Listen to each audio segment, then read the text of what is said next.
混沌なる静寂に叫びし絶望、幻すら見られぬ闇に暗き闇の力を我れ。クロスライドファントムブラスターオーバーロード。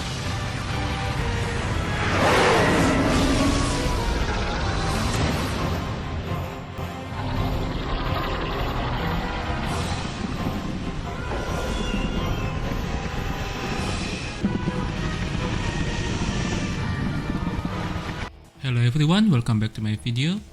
The day of the pickup gacha for the Shadow Paladin has arrived. Yes, I have known a lot of players who saving their resources like their gems and also their gacha ticket to get the Shadow Paladin, and they have been waiting for this day. And how about you?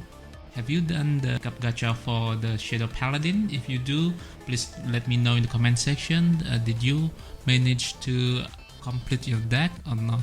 Well, as for today, I would like to talk in depth about the Shadow Paladin. Yeah, so previously I talked about the Kagero DN, and the response from you was spectacular. Yes, it hits like more than 1,300 viewers, and that was spectacular for me. Thank you very much, and I hope this video will have the similar impact for you.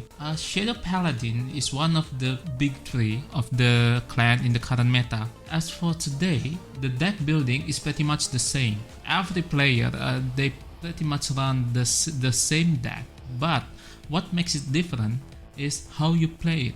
Why do I say this? Because I myself tried to play this deck. I used the common build, which is the PBD at PBO, therefore I call it as the Shadow Overlord.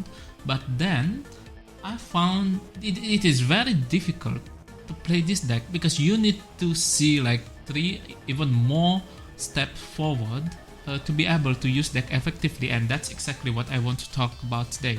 Now let's get down to the business and talk about it. First of all, goes to the question, for those who don't play Shadow Overlord, why would you play the Shadow Overlord? It's simply because first, the deck itself is extremely consistent. It's talk about the resources. The resources for this deck is almost never ending for one game. You can just keep increasing the number of cards in your hand. Secondly, this deck has a cross ride. To be honest, this deck is the most expensive deck out of the big three. So for those who love to flexing themselves, playing like the high budget deck, yes, this deck is good for you. Because in this deck you literally require 12 triple R cards to play the deck effectively. That's why you need to play Shadow Paladin. And then how to play this deck? Well, this is the main topic of our discussion today. First, Shadow Overlord is the strongest control meta in this deck, in my opinion. If you have different opinion, please let me know in the comment section. But to me, the way of this deck controlling the field is pretty strong. Well, in my previous video, in the Kagero DN, I mentioned that Kagero DN is a controlling deck. The deck has a major issue because the one that controlling the field is the rear guard. And as you know, you can just simply retire the rear guard. Meanwhile, in this deck, the main controller of the field is the Vanguard. We know that the PBD and PBO, they are the main controller of the deck. Both of them can retire the units, both of them can get the additional attack power just by themselves, and also both of them can get the extra critical. And what makes the best out of it, they sit in the Vanguard circle, so nobody can retire them. So that's why this deck is the strongest control deck in this meta, because everything you need is sit in your Vanguard circle. Secondly, getting chain ride is the priority, because if you manage to get the chain ride, including the cross ride, if you can manage to get it, yes, you can get like 13,000 attack and 1 free booster, which is the full bow. And then the deck has the specific resources for the specific game stages, which is the early game, mid game, and late game. You have the specific card that can help you in the specific stages of the game. Well, I will talk about that more in the deck discussion. And then number 4, this is the concept that we need to understand altogether, that the deck extremely difficult to be managed because the resources that you get is very tempting to use. So sometimes we cannot differentiate the timing or also the momentum in which we need to use them, and therefore we need to have the specific understanding about the gameplay and also the specific understanding about our opponent's playstyle and so their deck, so that we can use the appropriate unit to play against them. And then the deck has 3 main cards that need to be used in a very specific situation, namely the Phantom Blaster Dragon, Phantom Blaster Overlord, and also the Nimane, because we cannot just abuse to use their skill, otherwise we will run out of resources and technically it's a suicide. I will talk about this more in the decklist discussion. And then keeping your resources more than enemy is the winning team. If you want to win the game against your opponent, especially during the Shadow Mirror match or against Dote, the end deck, you need to be able to keeping your resources as much as possible and keep it until the mid game or until the late game, and then you can win the game. If you just abuse your resources in the early stages of the game, it's technically a suicide for you. Play the deck. We talk about how, now we talk about what. What's the common mistakes that the Shadow Paladin players often do? First, they are using the PBO, PBD, and Nimane scale in the wrong moment. They use the PBO and PBD without considering the situation of the 2 turns ahead, or they use the Nimane scale without checking the triggers in their deck. How do you use it? Well, it's not like checking what kind of triggers do you have. You need to check how many triggers that you still have in your deck. Well, let's talk more about it in the decklist section. And then some people just forget that nothing is free in this deck. So technically, if you want to do anything, you need to pay. Yes, either you need to pay using the counter blast or you need to pay using your unit. And then some people just too focus on using Persona Blast. PBO Persona Blast is just a bonus. It's not the main goal of our deck, because again, this deck is about controlling the field. So do not focus too much on that Persona Blast. And then some people just ride PBO too early. Yes, this is probably quite confusing for some people because PBO is technically the boss of the deck, but in some situation, we need the PBD more than PBO. What kind of situation I'm talking about? The situation in which you need to catch up for the damage, you need the PBD more than PBO. Because PBO, even though you ride the PBO, yes, you can retire the unit, but that's not guarantee that you can deal extra damage. But PBD can do that using his own skill. And some people still do the wrong attack order without considering the situation. This is not only talk about every of your unit is attacking the Vanguard. Sometimes you need to reduce the Red Guard. And therefore, you have 3 units that can attack.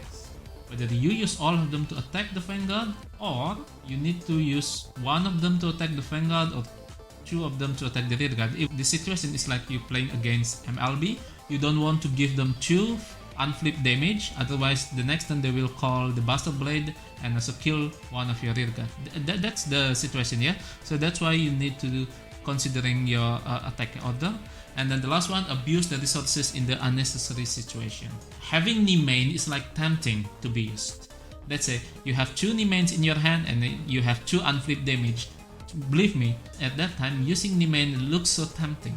You really want to use her, but that's exactly the mistake. Because you don't always need to use Nimane. What you need to do every turn, if you have 2, you need to consider the situation. If you really need additional hand to cover that turn or to cover next turn, you can use Nimane. Otherwise, just keep her. Otherwise, in that situation, you will drawing the triggers, and that's even worse. You will be drawing the heal triggers like Char. Try to adjust your situation and then see whether you need to use Nimane or not. Well, that's pretty much about how and what. And now about the deck list. The deck list is pretty standard because I believe everyone used that. So we have Full Bow. Yeah, he's the first stage of the chain ride. And then we have 4 Blaster Javelin, similar, the second stage of the chain ride. And then 4 Maclear as the sentinel of the deck.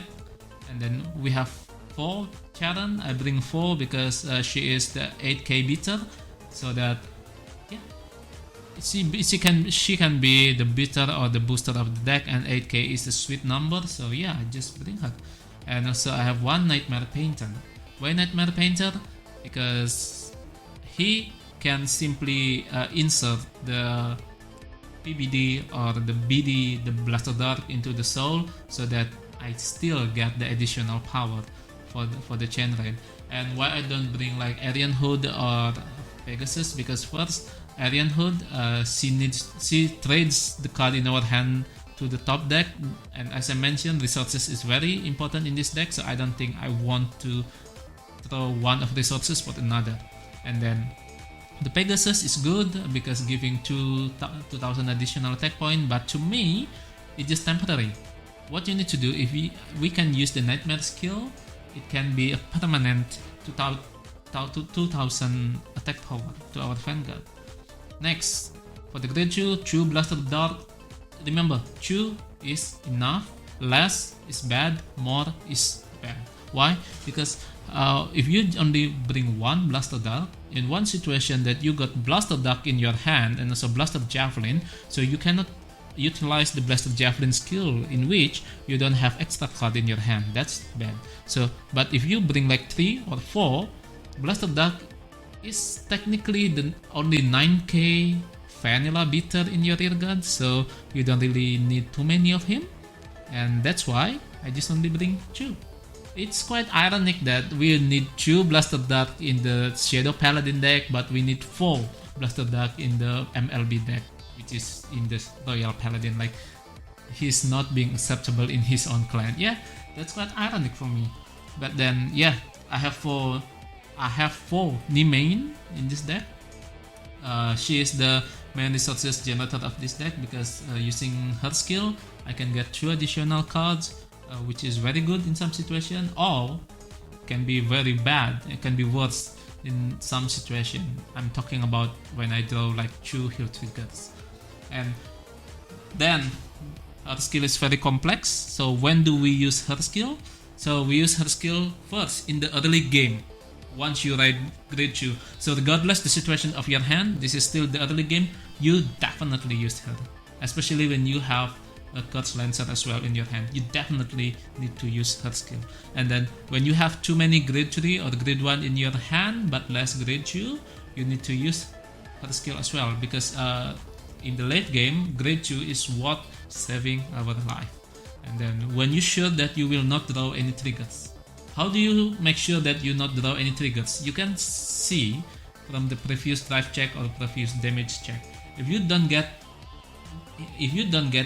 many triggers out of them, so if you use her skill, you get the higher probability to get the triggers to be drawn.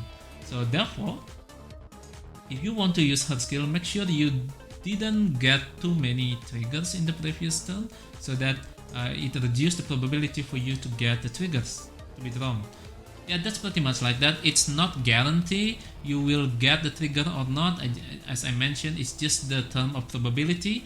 So yeah, try to train yourself to see the situation and you will manage to use it. Next, for Curse Lancer.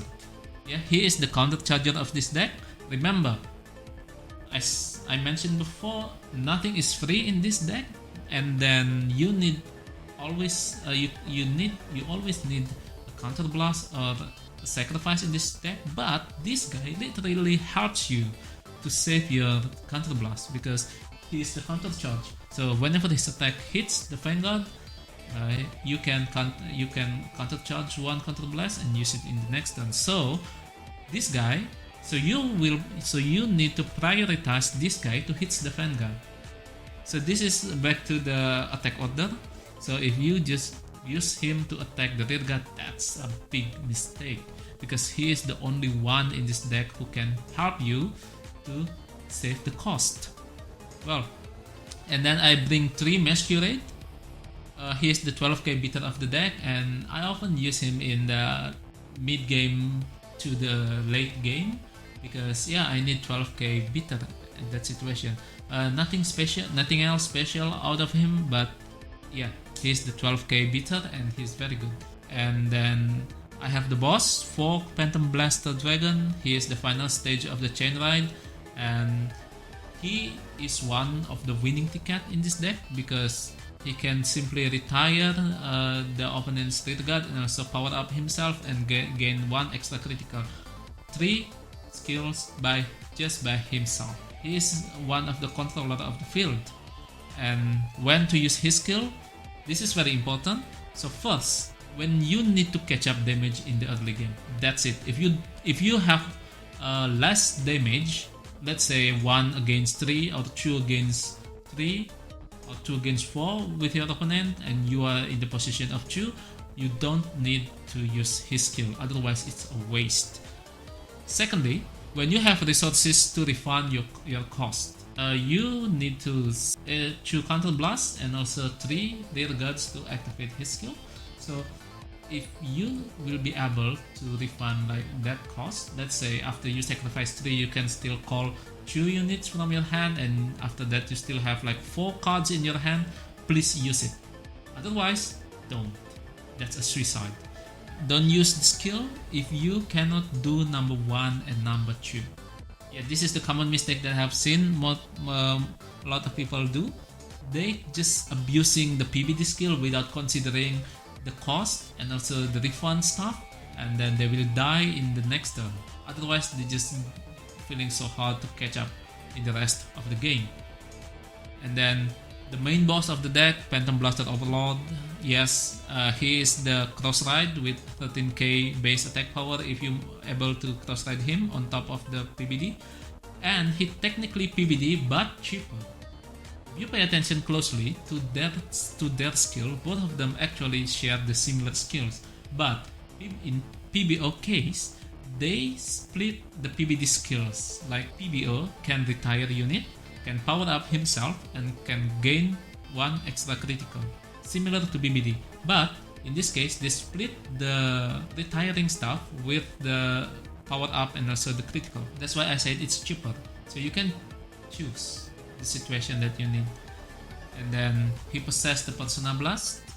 That's like 2 sides of the sword for me, because like MLB and also the Perfect Riser, they possess the permanent critical, 2 critical, which is makes you harder to hit your opponent because it will draw the attention of the PG. But with this guy, you can choose whether you will draw the attention of PG or not. Yeah, I think that's the plus point of his Persona Blast. And when to use his skill, you only retire your opponent's rear guard if you're sure you can attack the VG twice, or you need to retire the opponent booster. Remember, his base attack is 13k, so the only way that your opponent to hits him, whether using cross ride, using the units that have the basic 13k as well, or using booster. So if you can reduce the booster, you can reduce the probability of your opponent to hit him. So yeah, when I play, I usually targeting my opponent booster rather than their front row, because for the front row case, I just hit him. I play 4 Bedab Char. I use him as a heal in this deck.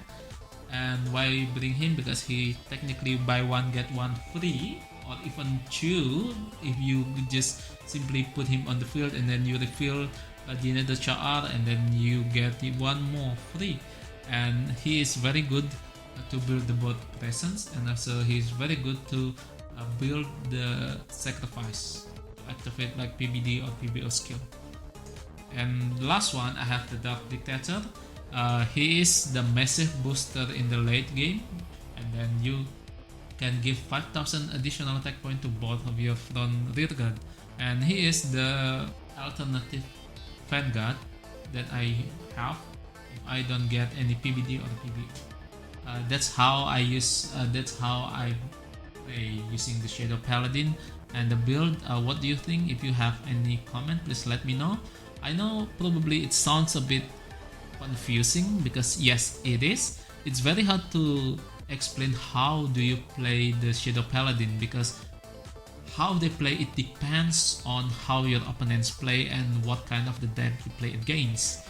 And that's why I just provide the general information, which is a very general information for you. So after knowing this, I hope you can understand what I'm saying here, and then you can apply it in the real game, and probably it helps you to master the Shadow Paladin. Well, I think that's gonna be it. If you like the video, don't forget to click like and subscribe. And also, if you have anything to say for me, please let me know in the comment section. I will see you in the next video. Thank you very much.